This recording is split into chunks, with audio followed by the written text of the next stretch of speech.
जय जगन्नाथ। मु आज ब्रेकफास्ट हेल्थी रेसिपी धरिकी आसी आपण मैंने मोर फुल वीडियो देखंतु। भल लगे लाइक शेयर कमेंट अधिक मात्रा रे करंतु। एबे तो गरम तो कहिया नहीं केमिति आम प्रोटीन जिनस खाइया आउ कम समय रे करि परिया सेटा तो चेष्टा करिया। से ब्रेकफास्ट तो निश्चय करिया पड़ियो, लंच तो करिया पड़ियो, डिनर भी करिया पड़ियो, किंतु कम जिनस रे कम समय रे आमे करि परिया सेही परि ध्यान दियंतु। चलंतु स्टार्ट करिबा।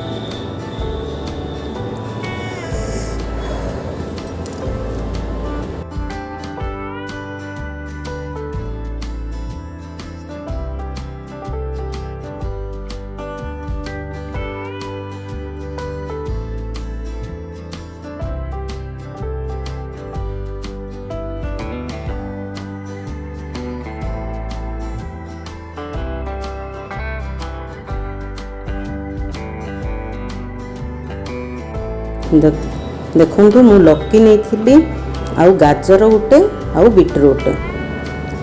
लौकीटा को मु काटिली जति मते दरकार सेति मु काटिली। सेडा को भलारे काटिरी चांचीदा तापरे गोटे ग्रेटर साहाय्य रे काटिदा। बीटरूट गाजर सब चांचीदा तापरे गोटे ग्रेटर साहाय्य रे पतला पतला करी काटिदा। एबे एटा आमे छोट छोट करी भी पनीर बा चाकुरे जहारे भी आमे काटिले भी होबो।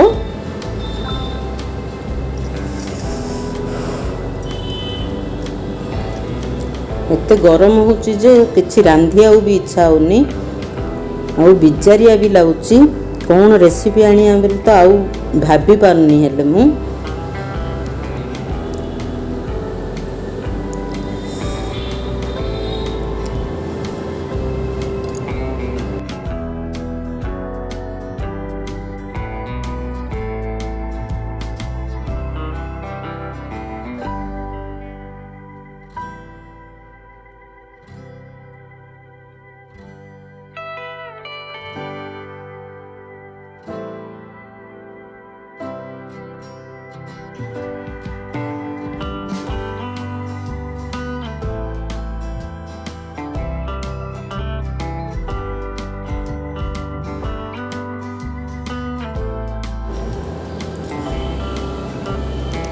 गाजर भी चांचीदा।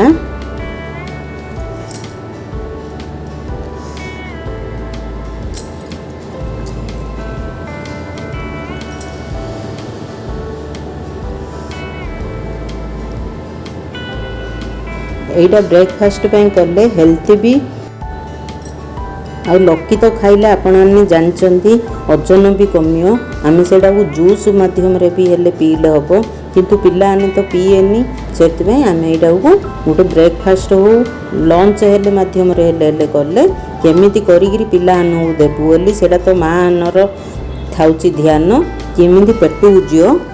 सबु प्रकार पनीपरिया अधिकांश पिला तो खाऊनांदी। पिला तो मोर तो हेले पिला खाऊनांदी एते बड़ हेलेनी आ छोट पिला कथा कौन कहिए। से मु भाविली एता सबु आज घरे अच्छी परिया सब जगह पकई गोटे ब्रेकफास्ट गोटे हेल्थी ब्रेकफास्ट गोटे बनईनी। देखो सब जगह मु काटिरी सेटा गोटे पानी रे पिंछारे पानी पकईरी सेटा भल भाव धोईदेली आउ सेटा चिपुड़ी काटदेली। कहीं लौकी रे भी पानी अधिक थाउची से भल भाव चिपुड़ी दे काटदे। तापरे आउ गोटे कंसारे मु सुजी नेली। आपणकर हिसाब रे जेतिकी सुजी नेबे नेबे।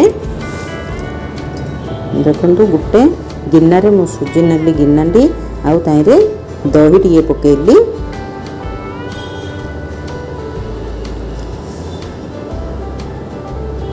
स्वाद अनुसार लुण आईरे मु किछि बेकिंग सोडा पकेइनी। आमे घरे बनाउचंदी किंतु बेकिंग सोडा किछि पकेआउ दरकार नहीं। बेकिंग सोडाटा भी देह को खराब ସେଥିପାଇଁ ଅଧିକାଂଶ ଆମେ ତ ପାକୁଡ଼ି ଏରକା ତ କରୁଛନ୍ତି ବେକିଂ ସୋଡ଼ା ପକାଉଛନ୍ତି। ଆମେ ଘରେ ବନେଇକିରି ଖାଇବା କିନ୍ତୁ ବେକିଂ ସୋଡ଼ା ପକାନ୍ତୁ ନାହିଁ। ମୁଁ ଅଧିକାଂଶ ରେସିପିରେ ବେକିଂ ସୋଡ଼ା ମୁଁ ପକାଏନି। देखो मुझे सुजी पकईकरी दही पकईली से अल्प मर्च गुंड स्वाद अनुसार लुण आउ हल्दी गुंड टिके पकईली सेटा को भल भाव आम मिसेदा।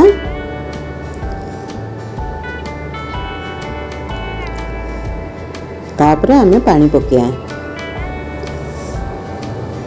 देखो मुझे बेटरटा को पतला रखी मुझे पिज्जा टाइप कली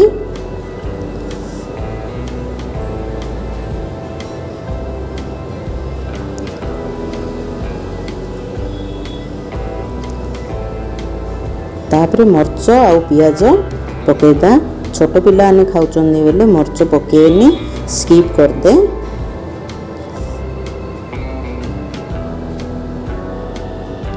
तापर जति तो मो पनीपरिया जाक थिला सेतिरे सब पकई देली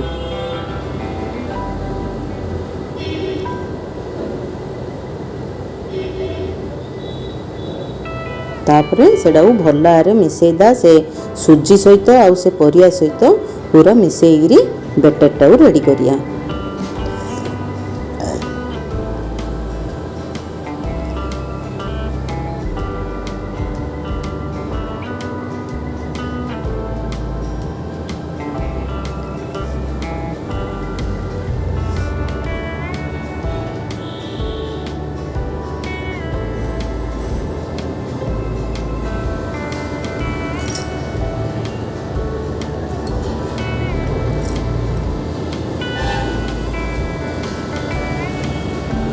हाँ आउ अल्प टिके पानी पकया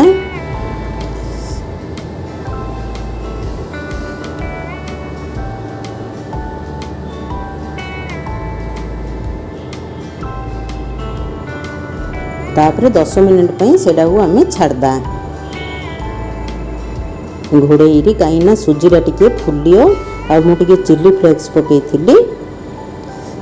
तापर गोटे पैन बसईकरी तेल टिके पकईकरी सेटा को गरम करिया तले टिके राशि टिके पकया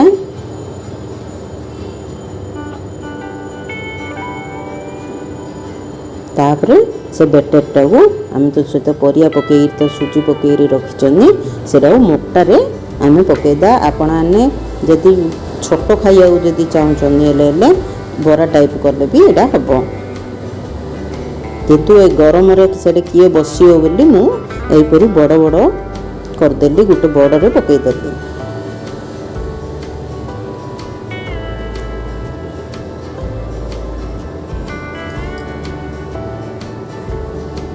एथिरे अल्प तेल लगिला आउ परिया जाक हेले पड़ला जहाँ पिला ने खाऊ नथिया परिया भी हेले एथिरे पकईले हेले हम पत्र कोबी हो कैप्सिकम हो जहाँ भी आपण ने परिया पकईले एथिरे हम तापर आउ थोड़े ऊपर टिके राशि पकईदा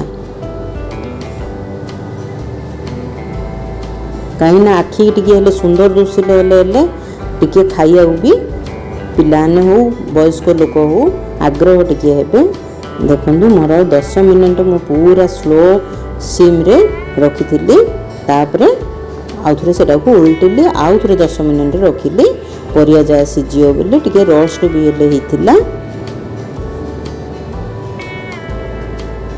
हेला मोर चिल्ला कही पारिया कि एटा को आउ कौन ना देबे आपण आने कमेंट माध्यम रे निश्चय जणांतु। तापर आम काटिकी पिज्जा पर काटिकी आम खाइया एमती घरे निश्चय कम समय रे जमिति रेसिपी हम आपण आने निश्चय करंतु आउ हेल्थी भी रेसिपीटा रखिली। जय जगन्नाथ।